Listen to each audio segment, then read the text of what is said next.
नमस्कार दोस्तों, मेरा नाम है आयुष। आप देख रहे हैं law and knowledge YouTube channel. आज इस वीडियो का मैं थर्ड पार्ट लेकर आया हूं। लिमिटेशन एक्ट की जो सीरीज हमारी चल रही है, आपने यूट्यूब चैनल जो लॉ एंड लीगल नॉलेज है वो आपने देखा होगा। तो उसके अंदर अभी 2 पार्ट्स आ चुके हैं। लिमिटेशन एक्ट के सिविल जज का जो एग्जाम आ रहा है उसकी प्रिपरेशन के लिए मैं आपको बहुत ही बिल्कुल सिंपल भाषा के अंदर आपका लिमिटेशन एक्ट जल्दी से जल्दी कवर हो जाए, मैं उसकी पूरी कोशिश करूंगा। आपका भी बिल्कुल सपोर्ट मेरे को चाहिए कि आप वीडियो को लाइक, चैनल को सब्सक्राइब और वीडियो को शेयर करके सभी लोगों को अवेयर करिए और उनको लिमिटेशन एक्ट उनका स्ट्रॉन्ग करिए। अगर आपको कोई भी डाउट बनता है तो कमेंट सेक्शन के अंदर जरूर बताइएगा। ये वीडियो का थर्ड पार्ट है, बहुत इंपॉर्टेंट पार्ट है, आपको ये समझना जरूरी है। और सबसे ज्यादा इंपॉर्टेंट सेक्शंस भी हैं जो एग्जाम पॉइंट ऑफ व्यू से बात करी जाए या फिर प्रैक्टिकल नॉलेज की बात करी जाए, सबसे ज्यादा यूज आते हैं सेक्शन 4, 5 और 6।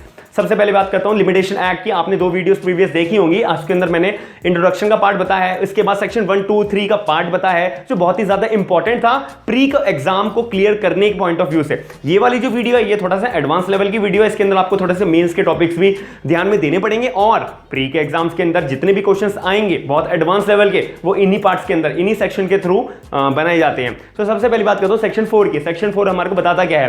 Prescribe of expiry of prescribe period, यानी कि व्हेन कोर्ट इज क्लोज्ड। इसका मतलब क्या हो सकता है? सेक्शन 4 हमारे को बता रहा है कि भाई जिस दिन तुम्हारा लिमिटेशन पीरियड खत्म होने वाला है और उस दिन ही तुम्हारी दिमाग के अंदर बत्ती जागी है कि भाई तुम्हारे को केस डालने जाना है कोर्ट के अंदर। आप जो है, जैसे आज आपका पीरियड ऑफ लिमिटेशन खत्म हो गया, आपका आज का दिन जो है कोर्ट के अंदर केस डालने का जो टाइम पीरियड था वो खत्म होने वाला है। आपको एकदम दिमाग में आया कि मेरा आज टाइम पीरियड खत्म होने वाला है, मैं कोर्ट चले जाता हूं केस डालने के लिए। आप कोर्ट पहुंचे। अब जैसे ही आप कोर्ट पहुंचे तो कोर्ट था बंद। तो उस केस के अंदर आपकी तो कोई गलती है नहीं ना। कानून के अंदर, कानून की बात करें लीगली तौर पे, आपके पास एक दिन है। उस दिन आप कोर्ट के अंदर जा रहे हो और लीगली तौर पे आप केस फाइल कर सकते हो। आपको कोई भी नहीं रोक सकता, किसी भी तरह का बहाना आपके ऊपर नहीं लगा सकता।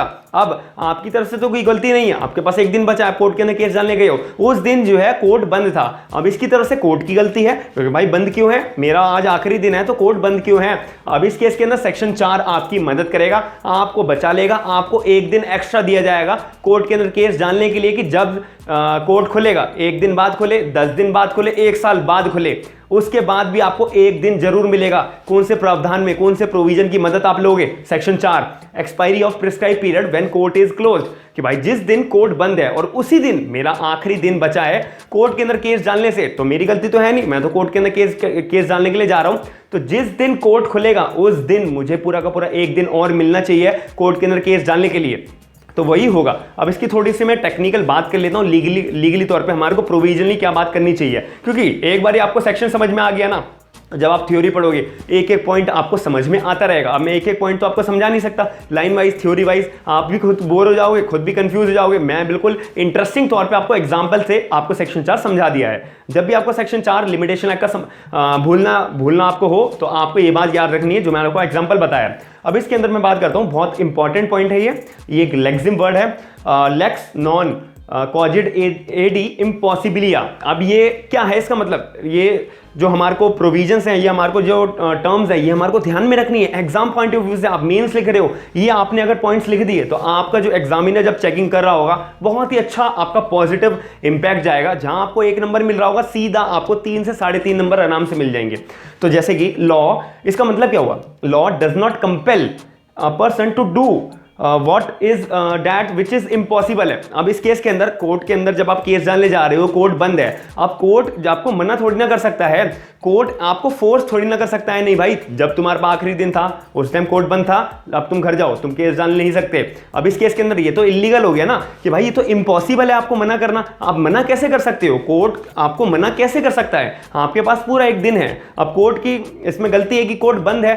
अब इस केस के अंदर कानून ऐसे चीजों को बढ़ावा नहीं देता है जिसमें आपको मजबूरी तौर पे मना किया जा रहा है और वो जो मना किया जा रहा है वो इम्पॉसिबल है। ऐसा प्रैक्टिकली हो ही नहीं सकता। तो ये आपको मैक्सिम याद रखनी है, lex non cogit ad impossibilia. Law does not compel a person to do what is impossible. ये बात आपको ध्यान रखनी है। दूसरी बात आती है एक्टस क्यूरिया नेमिनेम ग्रेविबिट। एक्टस क्यूरिया नेमिनेम ग्रेविबिट, ये बात आपको ध्यान में रखनी है। इसके अंदर सिंपल मतलब होता है कि act of court shall not prejudice amongst no one. इसका मतलब ये होता है कि जो कोर्ट का कोई भी एक्ट, कोई भी हरकत जो कोर्ट की होती है वो किसी को ना इंजरी ना पहुंचाए, इंजरी किसी को नहीं पहुंचानी चाहिए। अब जिस दिन आप कोर्ट जा रहे हो, कुछ दिन कोर्ट बंद है, अब अगले दिन जब कोर्ट खुला आप गए सेक्शन 4 की मदद लेके, फिर भी आपको कोर्ट जो आपको भगा रहा है कि नहीं भाई तू केस फाइल नहीं कर सकता है क्योंकि तेरा कल आखिरी दिन था, कल जिस दिन कोर्ट बंद था। अब इस केस के अंदर पार्टी को तो इंजरी पहुंच रही है, तो कोर्ट का ऐसी कोई भी एक्ट, ऐसा कोई भी हरकत अगर कोर्ट की तरफ से करी जा रही है तो वो बिल्कुल गलत होगी, वो इंजरी प्रोवाइड कराने वाली हरकत होगी पार्टी को। तो ऐसा कोर्ट कभी कर ही नहीं सकता। कोर्ट जो है सबको इंसाफ दिलाने के लिए बैठा होता है।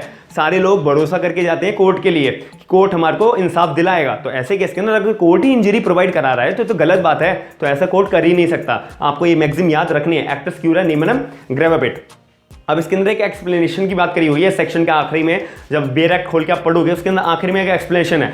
छोटा सा इसका सिंपल मतलब होता है कि अगर मान लो कोई कोर्ट जब एक दिन खुला है, अब कुछ घंटों के लिए कोर्ट बंद है और उस कुछ घंटों के अंदर ही आप कोर्ट के अंदर केस फाइल करने जा रहे हो और आपके सामने तो कोर्ट बंद है लेकिन कुछ देर पहले खुला था। फॉर एग्जाम्पल के तौर पे कुछ भी मिसहैपनिंग हो गई है या कोई भी इमरजेंसी आई है, कुछ घंटों के लिए, कुछ मिनट्स के लिए, कुछ टाइम के लिए कोर्ट बंद करना पड़ा और उसी टाइम आप कोर्ट के अंदर केस डालने के लिए जा रहे हो, तो आपके पास एक और ग्राउंड आ जाता है कि भाई मेरे लिए तो पूरे दिन के लिए कोर्ट बंद रहेगा।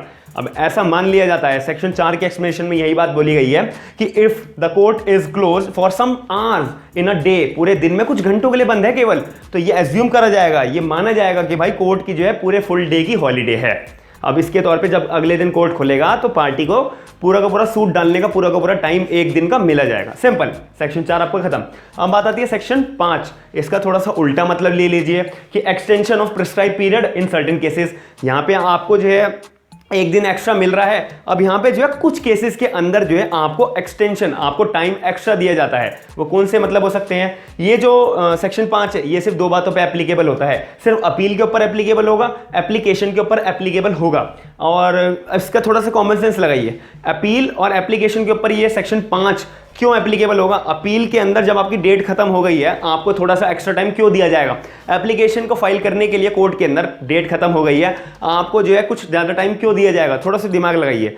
इसका सिंपल मतलब होता है कि भाई अपील और एप्लीकेशन को फाइल करने का मैक्सिमम टू मैक्सिमम टाइम 6 महीने तक का होता है। और अगर कोई सूट की बात करें, कोई नया का नया फ्रेश केस की बात करें, तो उसके अंदर किसी भी फ्रेश सूट को फाइल करने के लिए 3 से 12 साल तक का तो टाइम मिलता है। यानी कि किसी भी पार्टी को 3 साल तक का टाइम दिया है सूट फाइल करने के लिए, 3 साल तक वो सोता रहा, फिर वो चाहता है कि सेक्शन 5 की मदद लेके उसे एक्स्ट्रा टाइम ले ले, बिल्कुल भी नहीं, बिल्कुल गलत बात होगी। अब इस केस के अंदर कोई भी अपील है, अपील को फाइल करने का मैक्सिमम 6 महीने का टाइम होता है। अब 6 महीने कोई वो मिसहैपनिंग हो गई इसके साथ, वो बेड पे था या कोई भी एक बिल्कुल जेन्युइन ग्राउंड उसके पास था कि भाई 6 महीने का बहुत कम टाइम होता है, मैं नहीं आ पाया, तो उस केस के अंदर जो अपील के अंदर, एप्लीकेशन के अंदर उसे एक्स्ट्रा टाइम दिया जा सकता है। 3 साल और 6 महीने में बहुत ही ज्यादा अंतर होता है। इसी वजह से सेक्शन 5 सिर्फ अपील और एप्लीकेशन को फाइल करने के लिए ही मदद करता है कि भाई अगर तुम्हारा कोई भी टाइम खत्म हो गया है, अपील फाइल करने का टाइम खत्म हो गया, एप्लीकेशन फाइल करने का, तो आप जो है कोर्ट के अंदर जाइए, अपना जेन्युइन ग्राउंड बताइए, तो अपील या एप्लीकेशन को फाइल करने के लिए आपको एक्स्ट्रा टाइम दिया जाएगा। सिंपल बात है।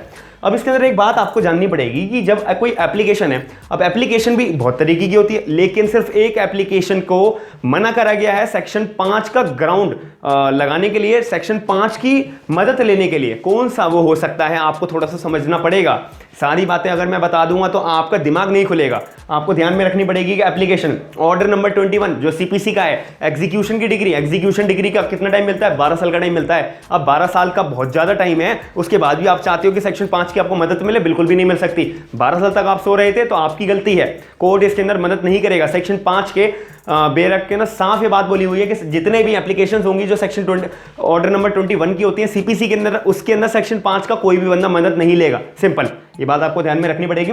सेक्शन 5 जो है ना एप्लीकेबल होता है जब आपका प्रिस्क्राइब पीरियड खत्म हो गया है। जैसे कि मेरा आज खत्म हो गया अपील डालने का टाइम, एप्लीकेशन डालने का टाइम, और मेरे पास जेन्युइन रीजन है कि मैं भाई यहाँ पे फंसा हुआ था, इसीलिए मैं कोर्ट के अंदर अपील या एप्लीकेशन नहीं डाल पाया। अब कोर्ट के अंदर मैं गया अगले दिन और जज साहब से बोला, जज साहब मेरा जो अपील या एप्लीकेशन फाइल करने का जो टाइम पीरियड था ना वो मेरा खत्म हो गया है, तो मैं आपसे चाहता हूँ कि आप मेरे को सेक्शन 5 की मदद देकर आप मुझे जो है मेरी अपील या एप्लीकेशन को एक्सेप्ट करो, ये मेरे से आपकी रिक्वेस्ट है। कोर्ट ने आपकी बात सुनी, आपकी बातें जानी, आपका जेन्युइन ग्राउंड जाना कि हाँ भाई इसका तो जेन्युइन ग्राउंड है, ये कोई मजाक नहीं कर रहा, ये कोई अपने आप को बचाव नहीं कर रहा। इस केस के अंदर कोर्ट आपकी एप्लीकेशन या फिर आपकी अपील एक्सेप्ट कर लेगा और आपको एक्स्ट्रा टाइम दे देगा। सिंपल बात है।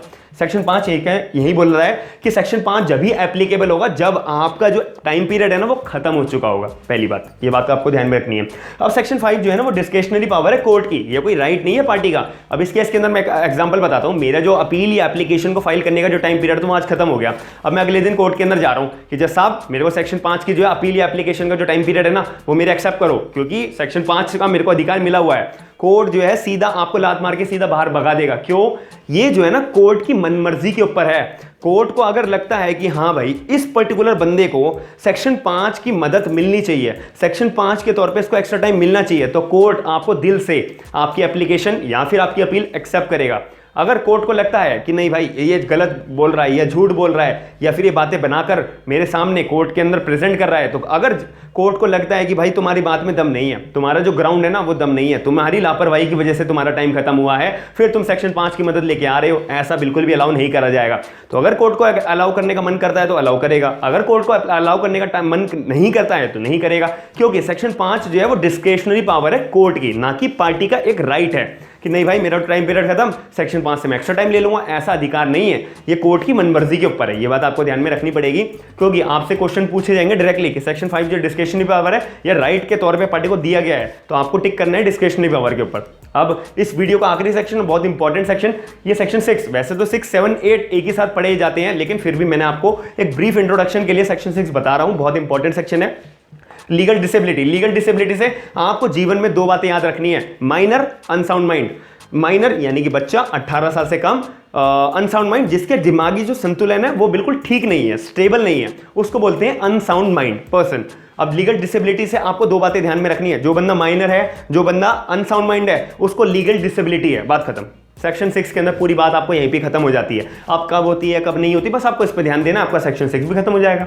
सिंपल बात इसके अंदर पहली बात आती है कि जब कॉज ऑफ एक्शन चालू होता है, जैसे कि आज मेरी दिक्कत मेरे को होना चालू हुई है, अब जिस दिन होना चालू हुई है उस दिन और उसके बाद जितना टाइम पीरियड होता है मैं केस फाइल करने का मेरा चालू हो जाता है। अब जिस दिन दिक्कत चालू हुई है उस दिन मैं हूं माइनर, बच्चा हूं, यानी कि 18 साल से कम हूं, या फिर मैं हूं अनसाउंड माइंड, मेरी जो दिमागी संतुलन है वो थोड़ा सा स्टेबल नहीं है। अब इस केस के अंदर जो मेरा लिमिटेशन पीरियड आज से चालू होना चाहिए था, क्योंकि दिक्कत भी आज से चालू हुई है, तो क्या वो आज से चालू होगा? मैं माइनर भी हूं, अनसाउंड माइंड भी हूं, बिल्कुल भी नहीं होगा। ये बात कहां लिखी है? सेक्शन 6 के अंदर बात लिखी है। फिर भी सेक्शन 6 ये कौन से क्लॉज में? पहले क्लॉज में ये बात लिखी हुई है कि अगर कोई भी पर्सन माइनर हो, अगर कोई भी पर्सन अनसाउंड माइंड हो और उस दिन कॉज ऑफ एक्शन अराइज हो रहा है, तो जब तक बंदे की माइनर जब वो मेजर ना हो जाए या फिर जो उसको बीमारी है अनसाउंड माइंड की वो ठीक ना हो जाए, तब तक उसका लिमिटेशन पीरियड चालू नहीं होगा। बस इसके अंदर ये बात चालू हो गई, ये बात लिखी हुई है कि कॉज ऑफ एक्शन जब से अराइज हो रहा हो, पार्टी जो है माइनर हो और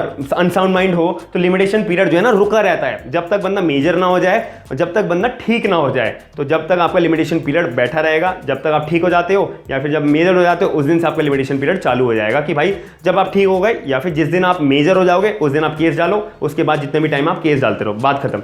अब इसके अंदर बात आती है ना कि अगर आप माइनर भी हो और आपको दिमागी संतुलन भी आपका ठीक नहीं है, यानी कि अब अनसाउंड माइंड हो, दोनों हो, तो उस केस के अंदर यानी कि बंदे की दिमागी संतुलन ठीक नहीं है लेकिन वो मेजर बन गया है, तो क्या लिमिटेशन पीरियड चालू होगा? नहीं।